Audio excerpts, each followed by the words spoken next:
Media మిత్రులందరికీ స్వాగతం. ఈరోజు ఈ మీడియా సమావేశానికి వచ్చిన పత్రికేయ మిత్రులకు, మీడియా మిత్రులకు ఈరోజు కేంద్ర మంత్రివర్యులు శ్రీ కిషన్ రెడ్డి గారు ఈ మీడియా సమావేశాన్ని తీసుకుంటారు. వారితో పాటు అటువైపు నుంచి తాడూరి శ్రీనివాస్ గారు రాష్ట్ర నాయకులు, సుభాష్ గారు రాష్ట్ర అధికార ప్రతినిధి చీఫ్ స్పోక్స్ పర్సన్, అట్లాగే ప్రకాష్ రెడ్డి గారు రాష్ట్ర కార్యదర్శి, డాక్టర్ కాసం వెంకటేశ్వర్లు రాష్ట్ర ప్రధాన కార్యదర్శి, నేను అమర్నాథ్, అట్లాగే అఫ్సర్ పాషా గారు మైనారిటీ మోర్చా అధ్యక్షులు, వారు కూడా ఈ మీడియా సమావేశంలో పాల్గొంటున్నారు. ఇప్పుడు శ్రీ కిషన్ రెడ్డి గారు ఈ సమావేశాన్ని కొనసాగిస్తారు. మిత్రులందరికీ నమస్కారం. ఈరోజు నిజాం యొక్క నిరంకుశ ప్రభుత్వానికి వ్యతిరేకంగా ప్రత్యేకంగా కాసిం రజ్వీ దుర్మార్గాలను, దురాఘాతాలను, అత్యాచారాలను ప్రజలకు తెలియజేస్తూ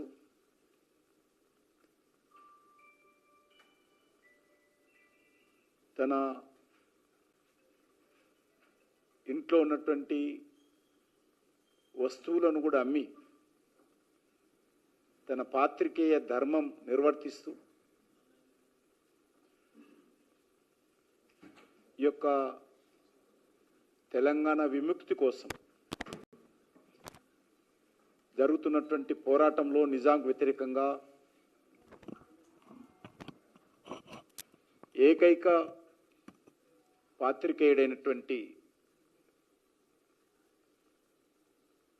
షోయబుల్లా ఖాన్ వర్ధంతి రోజు వారు ఆ రోజు నిజాం యొక్క దురాఘాతాలకు వ్యతిరేకంగా ఇమ్రోజ్ పత్రిక ద్వారా ప్రజలను చైతన్యం చేసేటువంటి ప్రయత్నం అనేక సార్లు కాసిం రజ్వీ అనుచరులు, రజాకర్లు ఇంటికొచ్చి బయట అనేక సార్లు బెదిరించినప్పటికీ కూడా తన కుటుంబ సభ్యులు షోయబుల్లా ఖాన్ గారిని వారించినప్పటికీ కూడా ప్రాణాలను లెక్క చేయకుండా వీరోచితంగా తన కలం ద్వారా పోరాటం చేసి పాత్రికేయ సమాజానికే వెన్నె తెచ్చినటువంటి షోయబుల్లా ఖాన్ యొక్క వర్ధంతి రోజు. ఈ సందర్భంగా మరొకసారి భారతీయ జనతా పార్టీ తరఫున, తెలంగాణ ప్రజల తరఫున వారికి ఘనమైనటువంటి నివాళులు అర్పిస్తూ ఉన్నాము. అలాంటి మహనీయుల యొక్క త్యాగ ఫలితమే, సర్దార్ వల్లభాయ్ పటేల్ యొక్క చొరవ ఫలితమే ఈ యొక్క హైదరాబాద్ నిజాం రాజ్యం భారతదేశంలో విలీనమైంది. మీకు అందరికీ తెలుసు, భారతీయ జనతా పార్టీ ప్రభుత్వం ఏర్పడిన తర్వాత కేంద్ర ప్రభుత్వం తరఫున తెలంగాణ లిబరేషన్ డే ఏదైతే సెప్టెంబర్ 17th నాడు నిర్వహిస్తామో ఈ సంవత్సరం కూడా మన తెలంగాణ రాష్ట్ర రాజధాని అయినటువంటి హైదరాబాద్ నగరంలో సెప్టెంబర్ 17th నాడు తెలంగాణ లిబరేషన్ డే నిర్వహిస్తాం కేంద్ర ప్రభుత్వం తరఫున.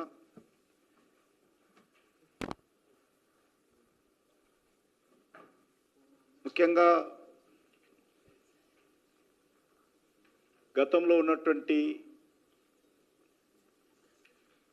టిఆర్ఎస్ ప్రభుత్వం, ఇప్పుడు వచ్చినటువంటి కాంగ్రెస్ పార్టీ ప్రభుత్వం మన హైదరాబాద్ అభివృద్ధి పట్ల మాటలు కోటలు దాటుతున్నాయి.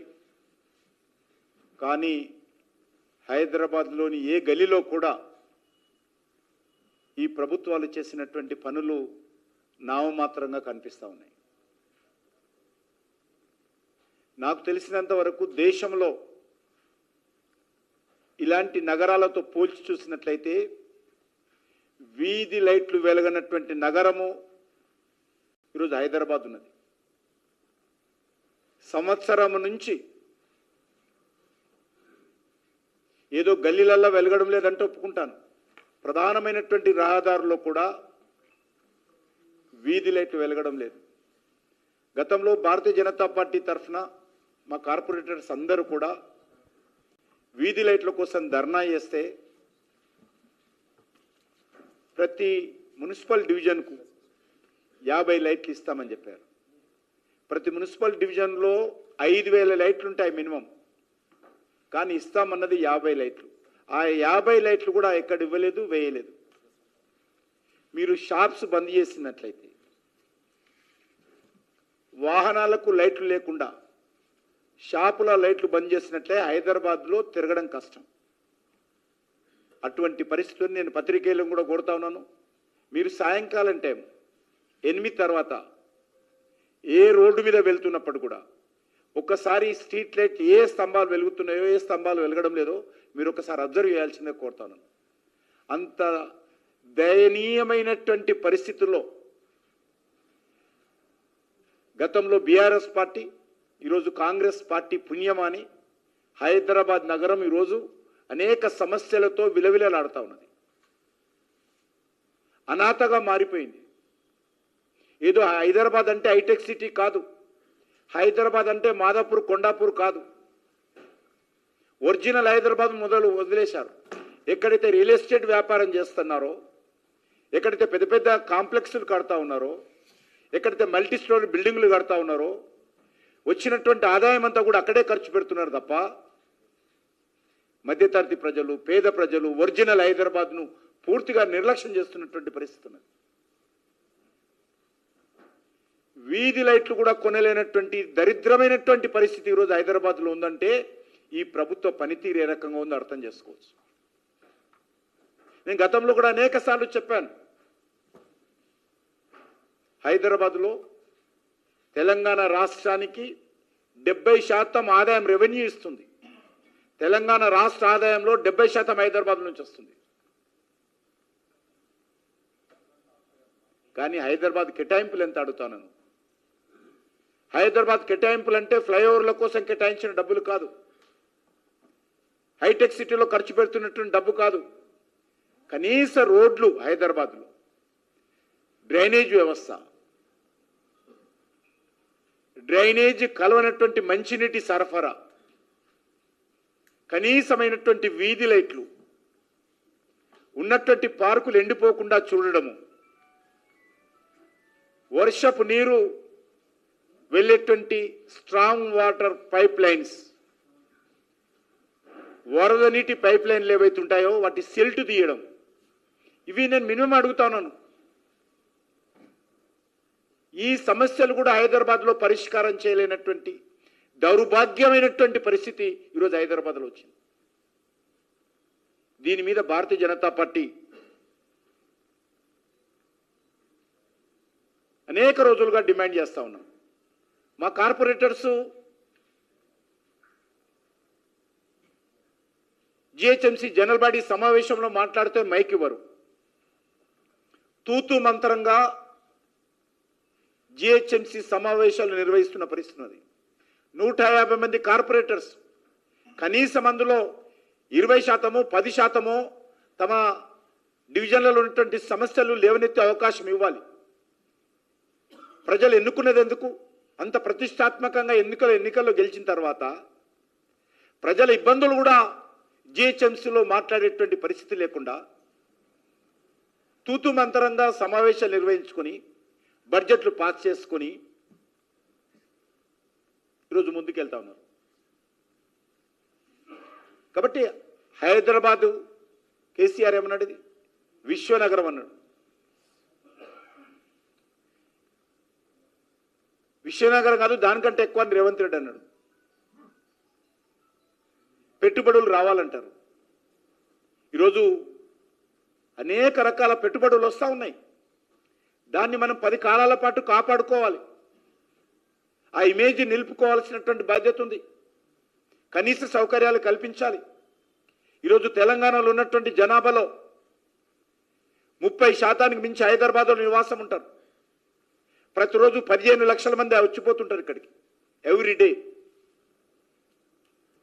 దీనికి ఇక్కడ ఉన్నటువంటి జిహెచ్ఎంసీ కానీ, ఇక్కడ ఉన్నటువంటి మెట్రో వాటర్ వర్క్స్ కానీ, రెండు ప్రధానమైనటువంటి విభాగాలు, వీళ్ళ కనీసమైనటువంటి నిధుల కొరత లేకుండా చూడాల్సినటువంటి బాధ్యత ఉన్నది ప్రభుత్వానికి. ఈరోజు జిహెచ్ఎంసీలో చిన్న చిన్న పనులు చేసినటువంటి కాంట్రాక్టర్స్ 10 లక్షలు, 5 లక్షలు, 20 లక్షల పనులు, చిన్న చిన్న గోతులు, రోడ్ల మీద పడ్డటువంటి గోతులు పూడ్చినటువంటి కాంట్రాక్టర్లకు కూడా నెలల తరబడి, సంవత్సరాల తరబడి బిల్లులు చెల్లించని కారణంగా కాంట్రాక్టర్లు ధర్నా చేస్తున్నటువంటి పరిస్థితి ఉన్నది. జిహెచ్ఎంసీ టెండర్లు వేస్తే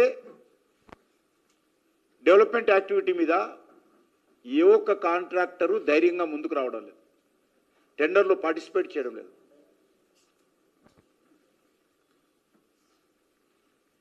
టెండర్లో పాల్గొని పనిచేస్తే డబ్బులు ఎప్పుడు వస్తాయో తెలియదు. ఇది ఈరోజు హైదరాబాద్ ఉన్నటువంటి పరిస్థితి.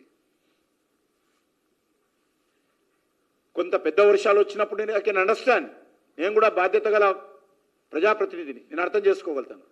కానీ మౌలిక సమస్యలు, వీధి లైట్లకు ప్రకృతి వైపరీత్యానికి సంబంధం లేదు కదా. మినిమం డ్రైనేజీ, ఈరోజు మీరు జూబ్లీ హిల్స్ డెవలప్డ్ సిటీ అంటాం మనం. జూబ్లీ హిల్స్లో మీ పాయింట్లు తడవకుండా నడిచే పరిస్థితి లేదు.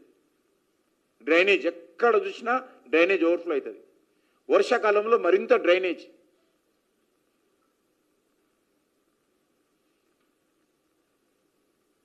కాబట్టి ప్రభుత్వము హైదరాబాద్ నగరంలో పౌర సమస్యల పరిష్కారం కోసము మీ ప్రియారిటీ ఏంటి అని అడుగుతాను. మీ ప్రాధాన్యత ఏంటి? దేని మీద ముందు ఖర్చు పెట్టాలి ఉన్నటువంటి నిధులు? ఏ పనులు ముందు చేయాలి? ప్రజలు ఏ రకంగా సఫర్ అవుతా ఉన్నారు?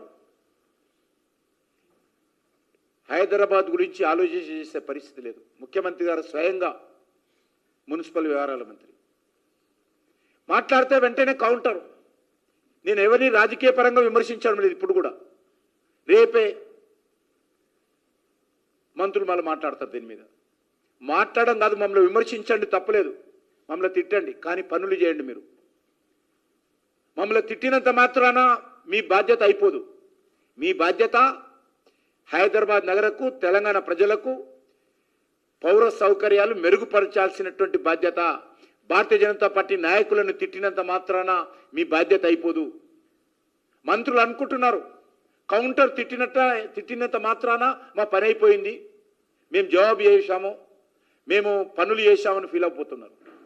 కాబట్టి నేను రాష్ట్ర మంత్రులందరినీ కోరుతా ఉన్నాను, మాటకు ముందు మీరు తిరిగి తిడతా ఉన్నారు.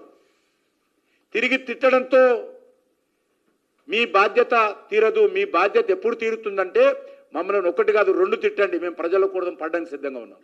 కానీ చేయాల్సినటువంటి పనులు చేయాల్సిందిగా నేను కోరుతా ఉన్నాను. ఈరోజు మా పార్టీ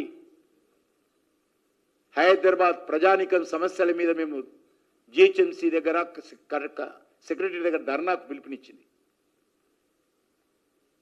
పెద్దలో కొంపలు వెలిగినట్టు నిన్న ఉదయం నుంచే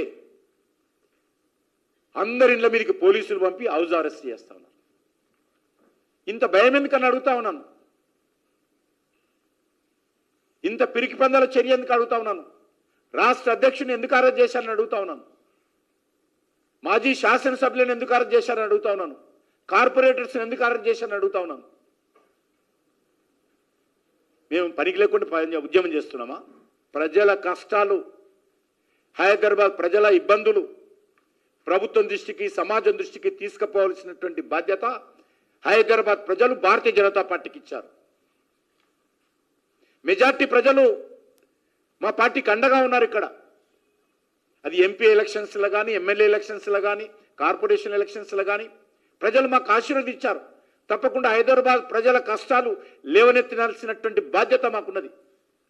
ఈ చిన్న చిన్న అరెస్టులకు భయపడం. మేము సిద్ధంగా ఉన్నాము జైల్లోకి వెళ్ళడానికైనా, కానీ మీరు మమ్మల్ని తిట్టే ముందు మేము చెప్పినటువంటి కొన్ని మౌలిక అంశాలు పరిష్కారం చేయాల్సిందిగా నేను కోరుతా ఉన్నాను. ఈరోజు చూస్తూ ఉన్నాను అనేక మంది వేదిక మీద ఉన్నారు. వీళ్ళని కూడా నిన్నటి నుంచి అరెస్ట్. అది చింతల రామచంద్రుడి గారు కావచ్చు, లేకపోతే మా రాష్ట్ర అధ్యక్షుల వారు కావచ్చు, కార్పొరేటర్స్ కావచ్చు, ప్రభాకర్ గారు కావచ్చు, ఇప్పుడు వేముల అశోక్ కావచ్చు, మా స్పోక్స్ పర్సన్ సుభాష్ కావచ్చు, మా స్టేట్ జనరల్ సెక్రటరీ కాసం వెంకటేశ్వర్ కావచ్చు, మా మైనార్టీ మోర్చా అఫ్జల్ పాషా కావచ్చు, అందరినీ కూడా ఎందుకు అరెస్ట్ చేస్తున్నారో అడుగుతా ఉన్నాను.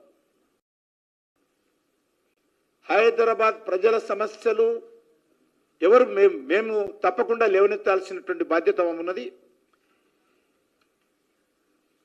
హైదరాబాద్లో ఒకటి మాత్రం బాగా చేస్తున్నారు, అక్రమంగా భూముల వ్యాపారం చాలా అద్భుతంగా జరుగుతూ ఉంది. దాని మాత్రం 3 పువ్వులు 6 కాయలుగా జరుగుతూ ఉన్నది. గతంలో ఉన్నటువంటి కేసీఆర్ కుటుంబం కానీ, ఇప్పుడు ఉన్నటువంటి కాంగ్రెస్ పార్టీ సంబంధించినటువంటి నాయకులు కానీ, అప్పుడేం ప్రైవేట్ లిమిటెడ్గా రిటైల్గా ఉండేది ఈ అక్రమ భూమి వ్యాపారం. ఇప్పుడు హోల్సేల్గా ఎవరికి వాళ్ళు కంపెనీలు ఓపెన్ చేసుకున్నారు, ఎవరి కోటాలు వాళ్ళకే.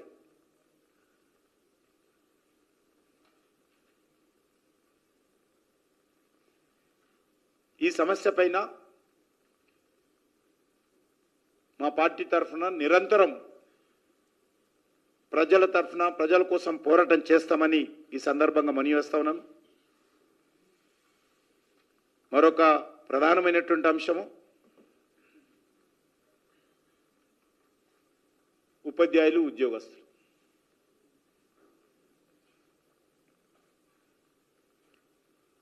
తెలంగాణ రాష్ట్ర సాధనలో 1969 ఉద్యమంలో కానీ,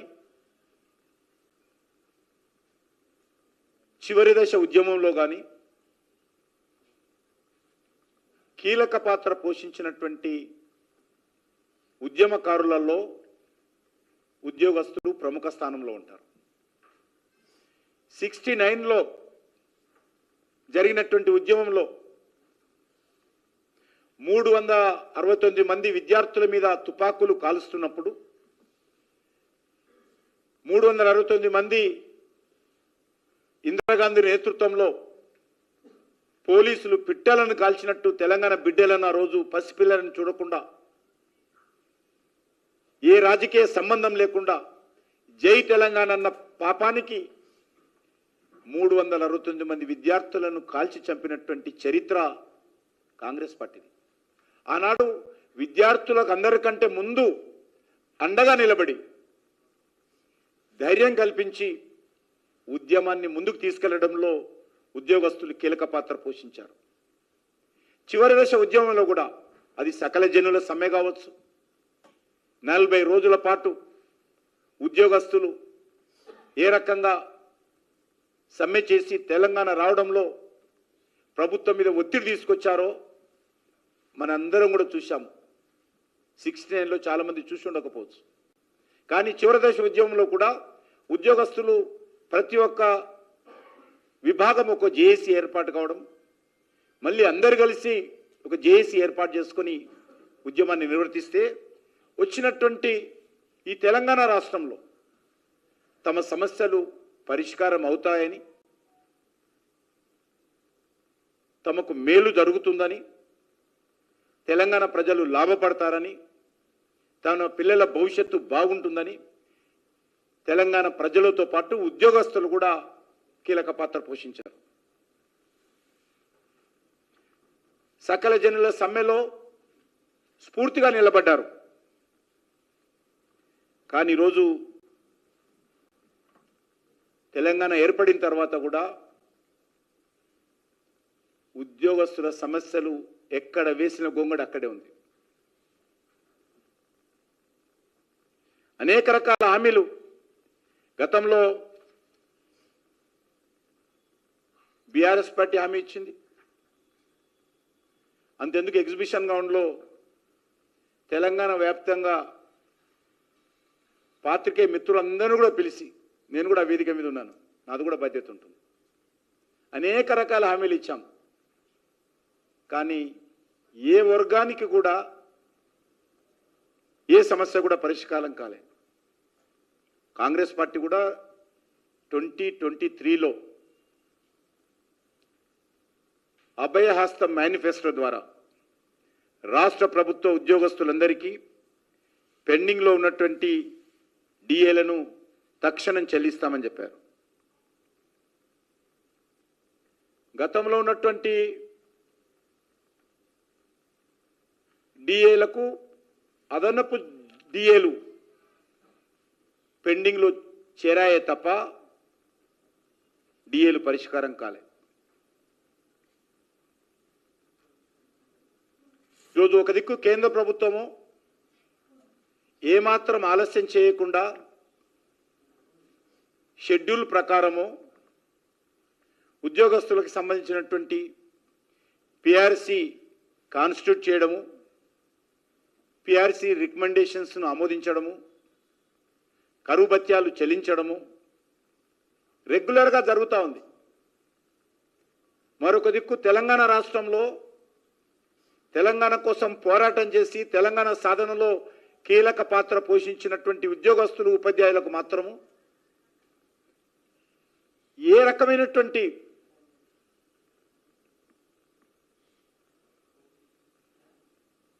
సమస్యలు పరిష్కారం చేయకుండా